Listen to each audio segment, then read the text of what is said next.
my fiance, she was just like, you need to own the team. And I'm like, what are you talking about? I thought that was the wildest thing I ever heard.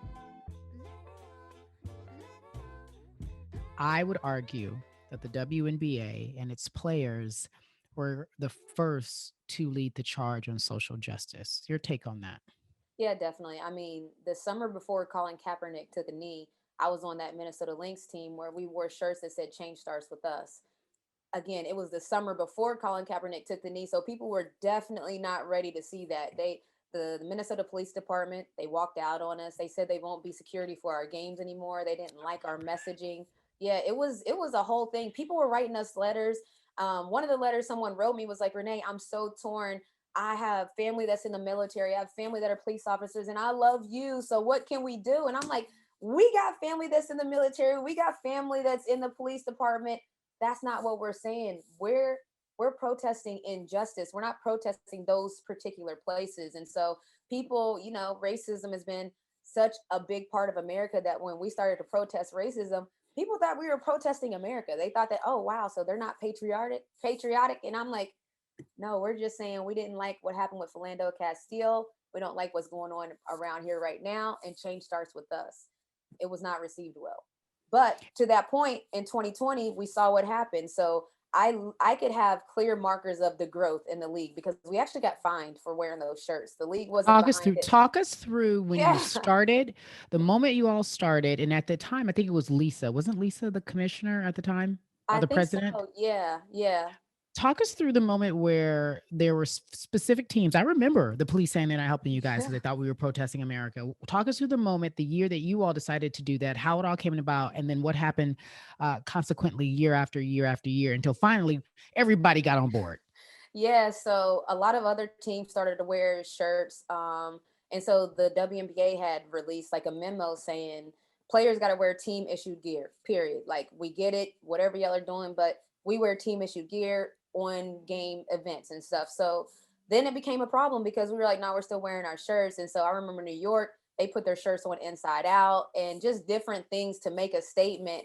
And I'm pretty sure people were getting fined left and right just because the WNBA, they were trying to get a hold on what was happening because when we asked permission from our coaching staff and our management, like knowing that this would affect them. We didn't really go to the WNBA. Maybe we did, but we were going to wear them regardless, and we did. And so we were about it. We were like, we're going to pay the fines, and it is what it is. I even think Minnesota, I think they said they were going to pay our fines for us, and so that was empowering as a player to see that, okay, they got us. Our team has us. And then you fast forward to 2020 where we're sitting in a year where we're going to have to bubble up. Players are emotional. What's going on? There's civil unrest, and so the league there had to be some give and take if we were going to do this season. And the league was basically like, okay, you guys will be able to control your own narrative. And so if anyone knows anything about someone trying to have their voice heard, you want to control your own narrative. And basically the league was like, well, we're going to dedicate the season to social justice. There was a Say Her Name campaign every single week to spotlight women that were killed from police violence. I mean, it was so many things done that the WNBA, they let us know that they're on board. And for me, that was a long way they came because in 2016 it was just not, it wasn't even a conversation. It was just a no. I call that corporate social justice, but after our racial reckoning in 2020, corporate corporate corporate America had to get on board. They could not ignore what was happening anymore any longer because we were at home and we were all watching it. So if you were black, white, purple, or green, you had to get on board with the lack of humanity that was displayed against black people. So you in the 2020 season decide to do what? While the league seems to be on board and all and instead of a no, yes, we're going to be in this bubble, we're going to do the Say Her Name campaign in honor of Breonna Taylor. What are you thinking? I was thinking that we need to turn things up. So for me, I was looking outside. I live in Atlanta, so there were protests happening outside of my house. There were protests happening all over the city. I'm looking out my window and I'm looking at the news and I'm seeing the exact same thing. So I'm like, we got to do something. I called my Snook and Diddy, and this is what really happened. I was a little nervous because I had never seen protests like that. I'd never seen anything that was happening here in Atlanta. So I was nervous, like, should I leave? Should I go home to West Virginia? Like, what should I do while things are turned up? So I called my snook and she was just like, oh no, you good. And she was so calm. And I'm like, I'm good. I just told you what's going on right outside my door.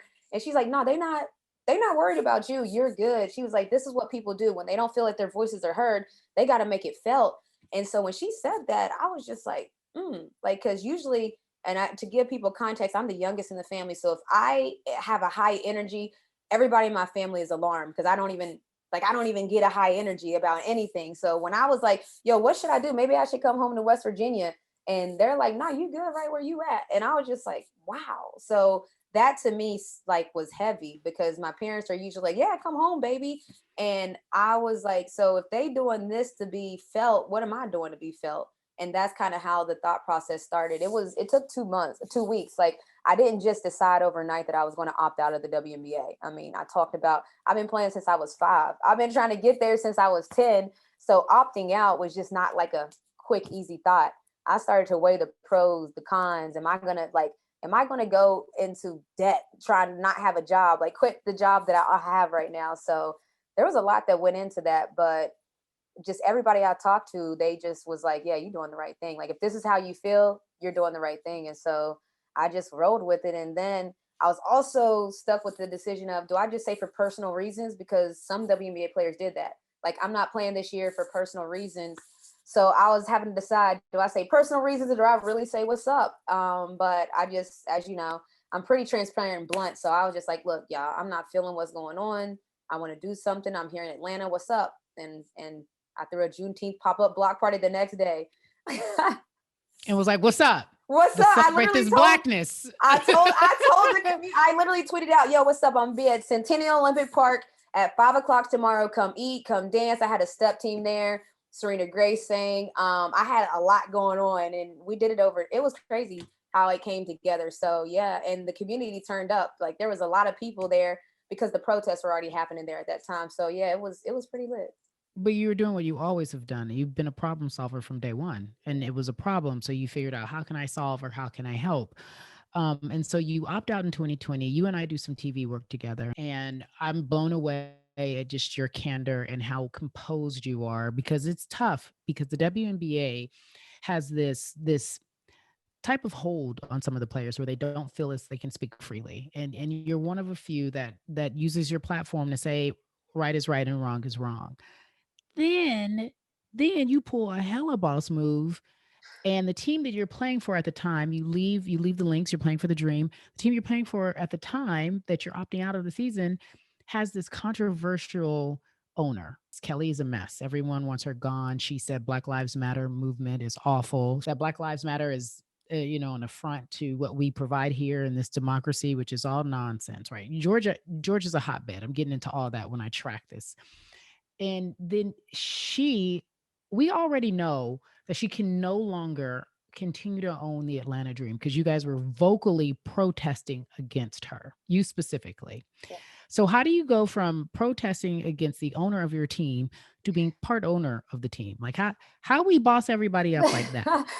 Listen, I'm usually the problem solver, but for me solving the problem was like I'm opting out and I'm gonna create positive change. But my fiance, she was just like, you need to own the team. And I'm like, what are you talking about? Like, so I have to give her credit because when she first said it to me, I thought that was the wildest thing I ever heard because I'm in player mode. I was still trying to win some championships mode.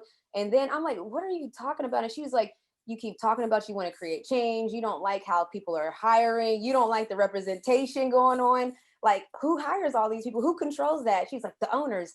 And the more she talked, I'm like, dang, she's onto something.